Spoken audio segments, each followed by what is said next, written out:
Mesdames et messieurs, bonsoir et bienvenue sur Télé Djibouti pour suivre cette édition de la soirée. Voici les titres de l'actualité de ce mercredi 23 avril 2025, donc essentiellement consacré à la visite du travail du président de la République arabe d'Égypte à Djibouti. Le chef de l'État, Ismaël Marguili, a accueilli aujourd'hui sur le tarmac de l'aéroport international de Djibouti son homologue égyptien Abdel Fattah al-Sisi. Également dans l'actualité de ce 22h, un appel à tripler la production d'énergie propre d'ici à 2020. C'est un rapport de la journée de la Terre de cette année. Voilà pour les titres. Merci si vous nous rejoignez sur Télé Djibouti et bienvenue donc au développement, notamment avec cette visite de travail du président de la République arabe d'Égypte à Djibouti, le président Abdel Fattah al-Sisi. Visite historique de deux nations aux liens très étroits. L'accueil du président Abdel Fattah al-Sisi à l'aéroport international de Djibouti, où une aide d'honneur l'attendait, en présence des membres du gouvernement, du corps diplomatique accrédité à Djibouti et de plusieurs hauts responsables civils mais militaires. Le comble, le chef de l'État l'a accueilli à sa descente d'avion sur le tarmac de l'aéroport international de Djibouti, où les éléments de la garde républicaine étaient prêts pour les aides d'honneur ainsi que l'exécution des hymnes nationaux des deux pays.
Symbolique à son arrivée, le président égyptien Abdel Fattah al-Sisi, accueilli avec les honneurs, a été accueilli par le président de la République, Ismaël Marguili, avec une poignée de main très chaleureuse.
Un détachement de la garde républicaine.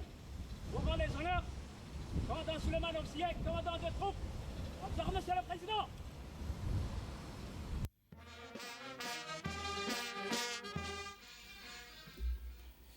Eh bien, avec cette visite du président égyptien à Djibouti, les deux chefs d'État ont tenu des consultations politiques élargies, réaffirmant également la nature fraternelle, historique et stratégique des relations entre leur pays et peuple. Ils ont souligné leur engagement commun à approfondir la coopération dans tous les domaines, ainsi qu'à renforcer la coordination sur les questions régionales et internationales d'intérêt mutuel. Les deux dirigeants ont rappelé les efforts consentis pour intensifier la coopération bilatérale dans plusieurs secteurs, notamment la défense et sécurité, la lutte contre l'extrémisme, les médias, l'énergie, le commerce, l'économie, les communications, l'agriculture, l'irrigation et les ressources hydriques, l'éducation, l'enseignement supérieur, la culture, la santé, la solidarité sociale, le tourisme, la jeunesse et le sport.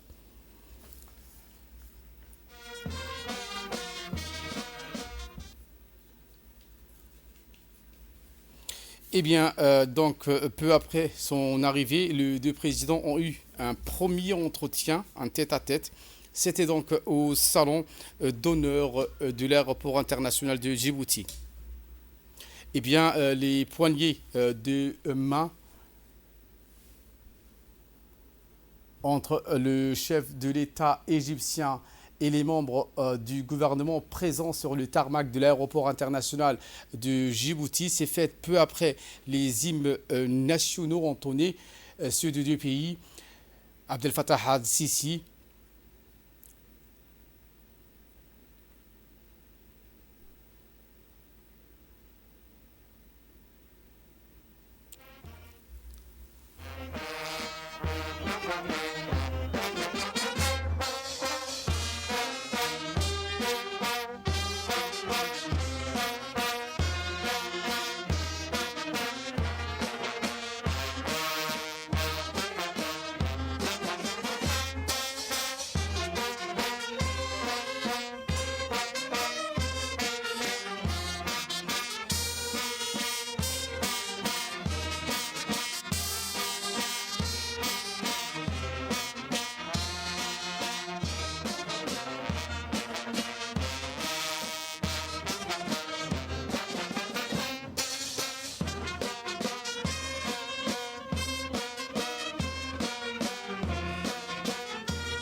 bien, à l'issue de cette cérémonie d'accueil plus fraternelle, les deux présidents ont eu un premier entretien en tête-à-tête au salon d'honneur de l'aéroport international de Djibouti, au cours duquel ils ont évoqué les moyens de renforcer la coopération bilatérale dans divers domaines, ainsi que les enjeux régionaux, internationaux d'intérêt commun. Cette visite de haut niveau témoigne donc de la volonté des deux pays à poursuivre leur dialogue stratégique et de consolider leur partenariat dans un esprit de concertation, de solidarité et de respect mutuel. Ensuite, étape centrale, la visite du président Abdel Fattah al-Sisi, où il a été reçu au palais présidentiel sur le perron du palais de la République par le président de la République qui l'attendait.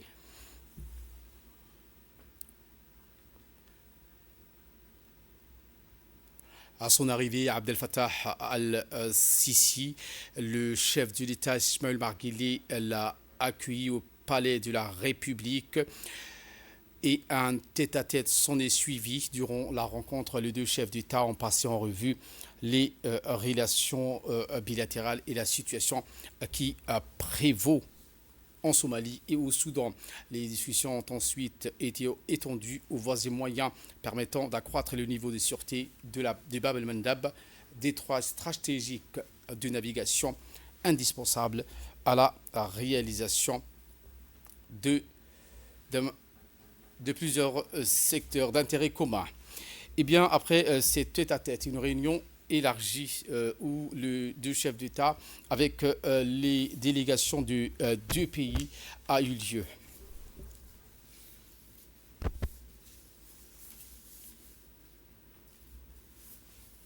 Le président de la République a eu une réunion bilatérale dans le cadre de ce déplacement actuel du président égyptien, accompagné d'une délégation de haut niveau comprenant entre autres le ministre des Affaires étrangères, de l'immigration et des affaires des expatriés égyptiens, Dr Badra Abdelati, et le directeur du cabinet à la présidence égyptienne, Omar Marouane.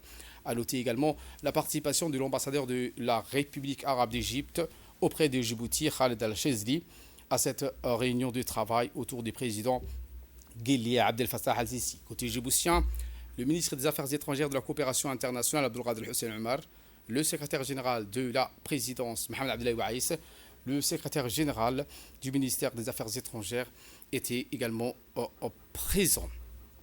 S'en est suivi donc les séries des discours. En premier, le président de la République, Ismaël Marguili. السلام على أشرف الأنبياء والمرسلين سيدنا محمد بن عبد الله وعلى آله وصحبه أجمعين. فخامة الأخ العزيز الرئيس عبد الفتاح السيسي رئيس جمهورية مصر العربية الشقيقة. C'est avec un immense plaisir que je vous accueille, Votre Excellence, en tant que frère et invité d'honneur dans votre seconde patrie, Djibouti, et auprès de son peuple, qui nourrit à votre égard et à l'égard de votre peuple, frère des sentiments profonds de fraternité, d'amitié sincère. Les liens solides et fraternels qui unissent nos deux nations sont un héritage précieux, profondément enraciné dans notre histoire commune. Votre visite en ce moment précis vient de réaffirmer la singularité des relations bilatérales entre nos deux pays. Elle insuffle un nouvel élan à la coopération exceptionnelle qui s'est intensifiée ces dernières années, notamment à la suite de votre visite historique à Djibouti en mai 2021 et de ma propre visite en Égypte, mon second pays, en février 2022. Nous réaffirmons notre volonté résolue de poursuivre ensemble le chemin du partenariat, de la coopération dans le but de renforcer et d'approfondir nos relations fraternelles. Nous aspirons à aller ici au rang d'un partenariat stratégique authentique au service de nos intérêts communs et au bénéfice de la stabilité et du développement de notre région. Grâce à ce partenariat, nous réaffirmons notre conviction quant à la nécessité d'élever notre coopération à des horizons nouveaux en harmonie avec les mutations de notre époque, afin de concrétiser nos aspirations communes face aux défis mondiaux et régionaux de plus en plus pressants. Monsieur le Président, mon frère, les défis multiples auxquels est confrontée la région de la Corne de l'Afrique nous imposent le devoir impérieux d'unir nos forces, d'agir de concert. Les conflits persistants, les tensions qui secouent certains de ces pays font peser sur nous tous une responsabilité historique, celle de promouvoir activement la paix, de consolider la stabilité et de préserver l'espoir pour les générations futures. Fidèles à cette conviction, nous affirmons que la voie vers des solutions durables, passées nécessairement clairement par le dialogue franc, la compréhension mutuelle et le respect réciproque. Et il n'existe aucune alternative plus juste ni plus efficace que celle d'une coopération resserrée pour tourner la page à les tensions et bâtir des ponts d'espérance à destination des peuples de cette région si longtemps éprouvée. Lors de cette réunion du travail, le chef de l'État s'est exprimé à 2 reprises. Écoutons l'intervention du président de la République encore une fois. وفيما يخص أمر أمن البحر الأحمر فإن هذا الممر يعد. Quant à la sécurité de la mer Rouge, cette voie maritime représente une artère vitale, non seulement pour nos 2 pays frères et notre région, mais également pour le monde entier. Face aux menaces qui pèsent sur la navigation dans cette zone stratégique, il est essentiel de renforcer notre coordination, tant au niveau bilatéral qu'au sein des mécanismes régionaux, internationaux. Cela permettra de garantir la protection de ces passages cruciaux et d'assurer la sécurité du commerce maritime dont nos 2 peuples dépendent profondément pour leur développement et leur prospérité. Monsieur le Président, Excellences, Mesdames et Messieurs, la cause palestinienne demeurera à jamais ancrée au cœur de nos priorités, au centre de nos préoccupations collectives et vivantes dans nos consciences, quels que soient les aléas du temps et les turbulences de l'histoire. L'agression brutale, persistante et injustifiée menée par Israël contre le peuple palestinien, frère, appelle de notre part une réponse ferme, unis et déterminés. Face à cette injustice criante, il est notre devoir moral et politique de poursuivre inlassablement nos efforts pour permettre au peuple palestinien de recouvrer l'intégralité de ses droits légitimes, au premier rang desquels figure son droit inégalable à l'établissement d'un État indépendant avec Al-Quds, Al-Sharif pour capitale. Nous réaffirmons ici avec clarté et force que la paix véritable et durable au Moyen-Orient ne saurait s'établir sans justice, une justice qui commence par la reconnaissance pleine et entière des droits du peuple palestinien. Monsieur le Président, à un moment où nous faisons face à des défis majeurs, nous sommes convaincus que l'unité et la solidarité sont les clés pour les surmonter. En cette occasion, nous exprimons notre profonde gratitude pour le rôle historique de leader que l'Égypte a joué dans la défense de nos causes arabes et islamiques, son soutien indéfectible aux efforts visant à instaurer la sécurité et la stabilité dans la région, ainsi que sa lutte constante contre le terrorisme et l'extrémisme idéologique. Monsieur le Président, en conclusion, permettez-moi de retirer à votre Excellence notre immense joie de vous accueillir en visite parmi nous. Nous attendons avec impatience les retombées positives de cette visite et fructueuse qui, nous sommes convaincus, renforcera la coopération et générera des réalisations tangibles à tous les niveaux. Eh bien, pour sa part, le président égyptien Abdel Fattah al-Sisi s'est également exprimé lors de cette réunion de travail. فخامة الرئيس اسمح لي أن أنا أتقدم لكم بالشكر على كرم الضيافة وحفاوة الاستقبال الذي شهدناه في بلدكم. C'est avec un grand honneur que je me tiens devant vous aujourd'hui à Djibouti, une nation qui a toujours été pour moi une seconde patrie et un partenaire indéfectible de l'Égypte. Les liens entre nos 2 pays ne sont pas simplement diplomatiques, ils sont tissés même dans notre histoire commune, de nos valeurs partagées et de nos aspirations mutuelles pour la paix, la stabilité et la prospérité. Je crois fermement à la capacité de nos 2 nations à ouvrir des nouveaux horizons, à élargir les opportunités et à élever nos relations à un niveau d'un partenariat stratégique global. Ce partenariat doit servir de modèle pour la coopération régionale, un modèle qui favorise le développement, renforce la sécurité et crée un avenir meilleur pour nos peuples. En cette occasion, je tiens à adresser mes plus chaleureuses félicitations au président Guelleh et au peuple djiboutien pour l'élection distinguée de son Excellence, M. Mohamed Ali Youssouf, à la présidence de la Commission de l'Union africaine. Cette réalisation témoigne du leadership croissant de Djibouti sur la scène continentale et de son engagement inébranlable en faveur de l'unité et du progrès de l'Afrique. Dans le même esprit de solidarité, je sollicite respectueusement le soutien de Djibouti et de nos frères africains et arabes en faveur du candidat de l'Égypte, Dr Khalid, pour le poste de directeur général de l'UNESCO lors des prochaines élections d'octobre 2025. Dr Khalid incarne les valeurs d'éducation, de science et de préservation culturelle que défend l'UNESCO et de son leadership renforcera davantage la voix de l'Afrique et du monde arabe au sein de cette institution internationale essentielle.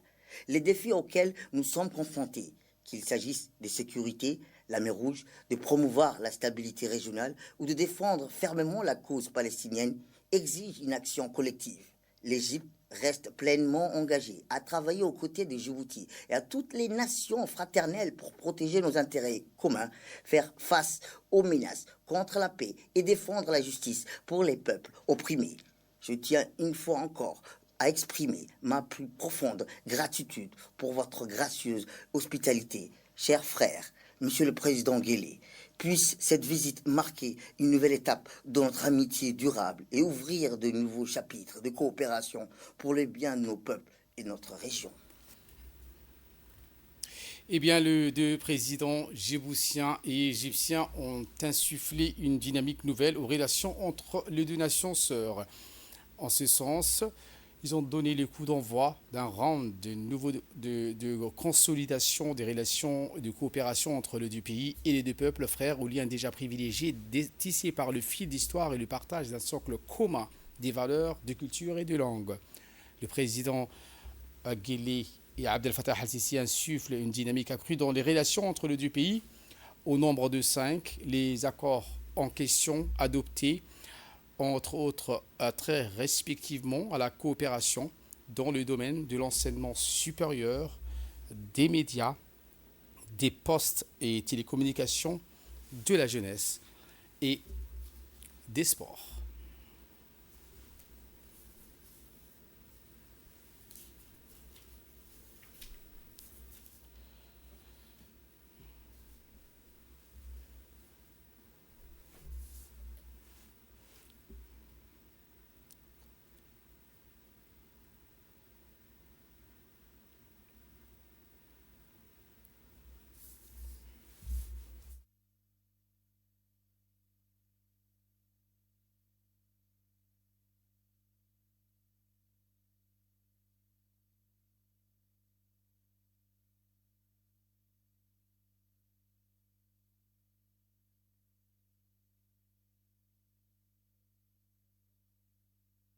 Les deux chefs de la diplomatie des deux pays, le chef de la diplomatie djiboutienne, M. Abdelkader Hussein Omar, et le ministre des Affaires étrangères, de l'immigration et des Affaires des expatriés égyptiens, Dr Badr Abdelhati.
Après donc la signature de ces accords dans le domaine de l'enseignement supérieur, des médias, des postes de télécommunications et la jeunesse ainsi que le sport, les deux chefs d'État se sont mis derrière leurs deux chefs de la diplomatie. La réalisation d'un point de presse également conjoint avec son homologue aura donc également constitué le moment fort de cette visite du président égyptien à Djibouti. En premier, le président Guelleh s'est exprimé lors de cette déclaration commune. Ismaël Omar Guelleh a indiqué l'accentuation du rythme d'échange et de collaboration entre les deux nations est de nature à affluer avec d'importantes retombées positives pour notre région, théâtre continu de conflits et de tensions à répétition. Les défis auxquels fait face la région de la Corne de l'Afrique nécessitent que nous unissions nos efforts et que nous agissons ensemble. À ce propos, déclaré en substance le chef de l'État pour qui la régulation des différends à l'ordre du jour dans cette partie du monde est alliée à la capacité de ce pays riverain à faire montrer une responsabilité historique dans la promotion de la paix et de la stabilité à Djibouti. Le président de la République s'y est également réjoui du fait que l'accroissement de partenariats convenus aujourd'hui entre Djibouti et l'Égypte ouvre la voie à une coopération plus fournie autour de la mer Rouge, artère vitale non seulement pour nos deux pays et notre région, mais également pour le monde entier.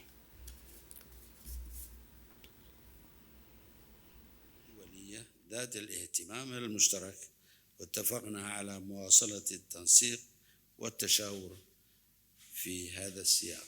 لقد أسعدني لقاؤكم اليوم يا أخي فخامة الرئيس، وأتطلع لمزيد التعاون الوثيق بين جيبوتي ومصر لما فيه المصلحة المشتركة لبلدينا ولأمتنا، وأتمنى لمصر ولشعبها الشقيق دوام التقدم والازدهار والاستقرار. أجدد ترحيبي بفخامتكم بالوفد الكريم المرافق لكم في بلدكم جيبوتي. Et pour sa part, le président égyptien a fait état de sa foi en la capacité du pays à connecter avec un accroissement des perspectives d'opportunités et de débouchés au prolongement de l'élévation de leurs relations au rang de partenariat stratégique global de coopération. Abdel Fattah al-Sisi a exprimé en ce sens également au chef de l'État ses chaleureuses félicitations au président de la République, au peuple de Djibouti pour la brillante élection de Mahmoud Ali Youssouf à la tête de la Commission de l'Union africaine, sollicitant l'appui et le soutien de notre pays à Dr Khaled Al-Enani, candidat de l'Égypte, de la Ligue arabe et de l'Union africaine au poste de directeur général de l'Organisation des Nations Unies pour l'éducation, la science et la culture, l'UNESCO, lors des élections qui se tiendront en octobre 2025. À l'issue de ces audiences multiples de travail et d'entretien, le président égyptien a été l'hôte de marque d'un déjeuner officiel que son homologue djiboutien a offert au palais de la République en son honneur et en celui de l'importante délégation l'accompagnant à Djibouti dans le cadre de ce déplacement.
Eh bien, le chef de l'État égyptien Abdel Fattah al-Sisi donc a quitté le pays dans l'après-midi d'aujourd'hui pour regagner le Caire.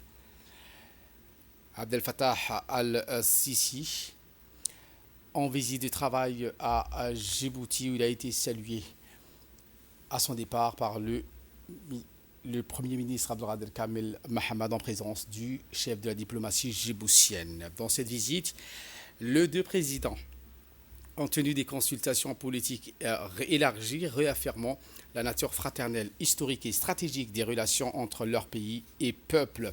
Les deux dirigeants ont rappelé les efforts consentis pour intensifier la coopération bilatérale dans plusieurs domaines, notamment la défense, sécurité, la lutte contre l'extrémisme, les médias, l'énergie, le commerce, l'économie, les communications et plusieurs autres secteurs. Les présidents ont insisté sur le rôle pivot de l'Égypte et de Djibouti dans leur environnement respectif.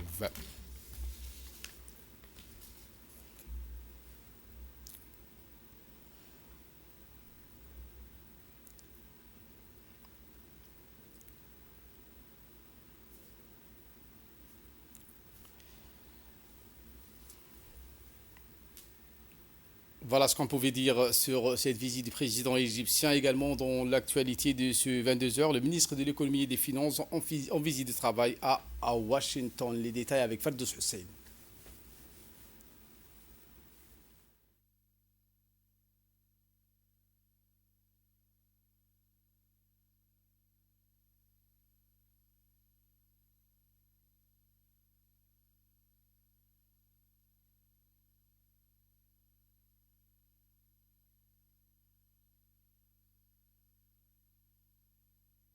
Cette visite du ministre de l'économie et des finances chargé de l'industrie, M. Ilyas Moussa Dawali, à Washington avec une réunion de travail avec l'équipe de la Banque mondiale. Une rencontre qui s'inscrit dans le cadre des réunions de printemps du groupe de la Banque mondiale et qui a permis de faire le point sur les réformes en cours des entreprises publiques djiboutiennes.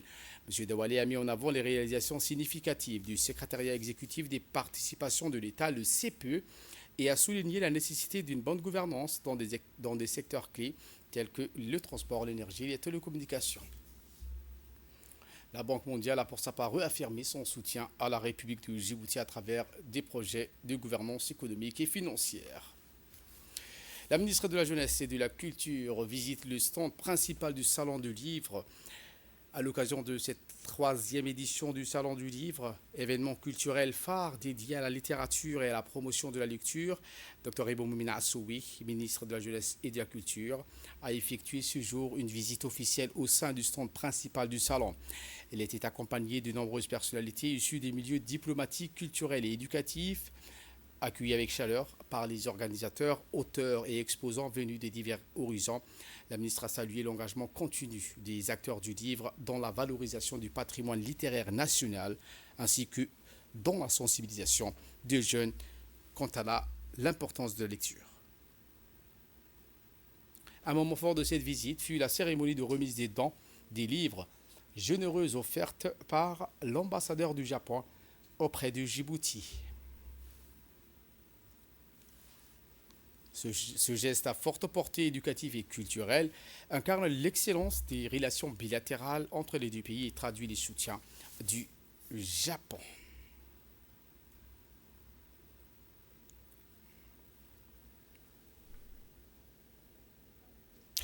Et bien peu après une célébration de cette journée mondiale du livre et du droit d'auteur a eu également lieu à la Bibliothèque nationale sous l'égide de la ministre, encore une fois.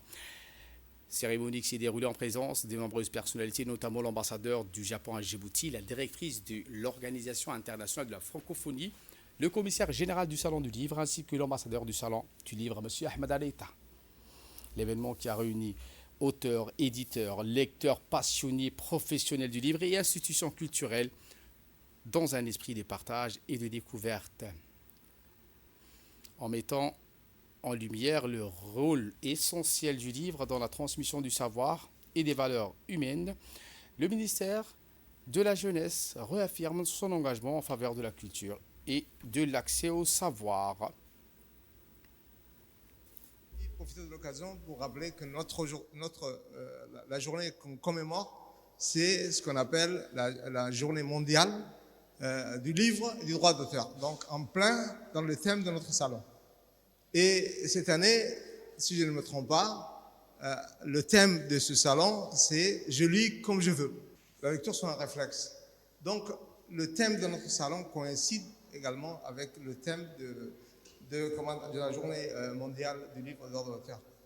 Très heureux de me retrouver aujourd'hui où le Japon aussi fait un geste à l'égard de notre culture en apportant son savoir-faire, son savoir-vivre par l'écriture. Et comme l'a si bien dit le commissaire, Omar Youssouf, mon ami Omar, je pense que c'est une journée très très importante, c'est une activité très importante. Le livre en soi, c'est, comme je l'ai déjà dit, c'est un passeport. Ça vous permet de voyager, ça vous permet de découvrir, ça vous permet de fédérer, n'est-ce pas? C'est ce que fait Dr Hibo en organisant à chaque année ce genre de rencontres, conformément à la vision du chef de l'État. Et je suis aujourd'hui très heureux de voir aussi que les éditeurs sont là. Écoutons à présent respectivement les propos de l'ambassadeur du Japon et la directrice de l'OIF. C'est un grand honneur pour moi de pouvoir remettre aujourd'hui, à tout à l'heure, des livres sur le Japon à la Bibliothèque et Archives nationales en marge de cette 3e édition du Salon du Livre. La Bibliothèque et Archives nationales prônent une valeur d'illustration attachée à la pratique de la culture et du dynamisme intellectuel que défend votre pays. Bien qu'il y ait des gens à Djibouti, surtout des jeunes, qui s'intéressent au Japon et à la culture japonaise, il n'y a malheureusement pas beaucoup de livres pour en savoir plus sur le Japon, approfondir leur compréhension de la culture japonaise et même apprendre la langue japonaise. C'est dans ce contexte que Nippon Foundation et Tokyo Foundation, avec le soutien de notre ambassade, ont répondu à ce besoin en fournissant pour une 2e fois environ 180 livres en anglais pour la découverte du Japon à la Bibliothèque nationale. À l'occasion de la Journée mondiale du livre et des droits d'auteur.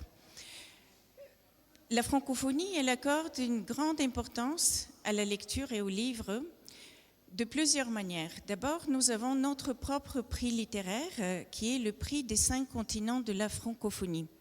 Créé en 2001, donc vous voyez, c'est un prix qui s'est déjà bien confirmé dans le temps.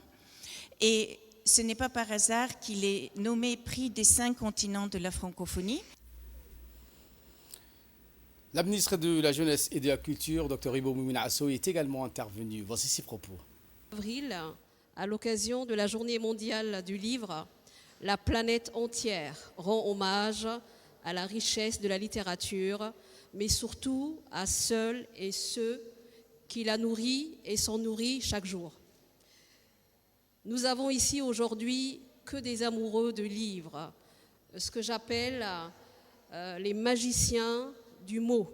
Et cette journée vous est dédiée pour en effet rendre intemporelle l'écriture et la littérature, mais aussi tout ce que ça comporte et que ça apporte comme histoire, témoignages, mais surtout les connaissances que les livres contiennent.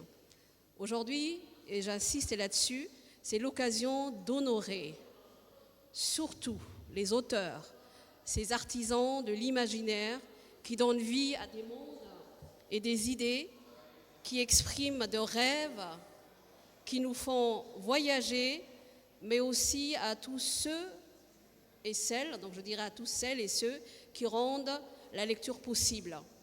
Je tiens à rendre un grand hommage aux éditeurs en premier et surtout aux éditeurs djiboutiens qui jouent le rôle et qui travaillent dur avec peu de moyens mais beaucoup de bonne volonté.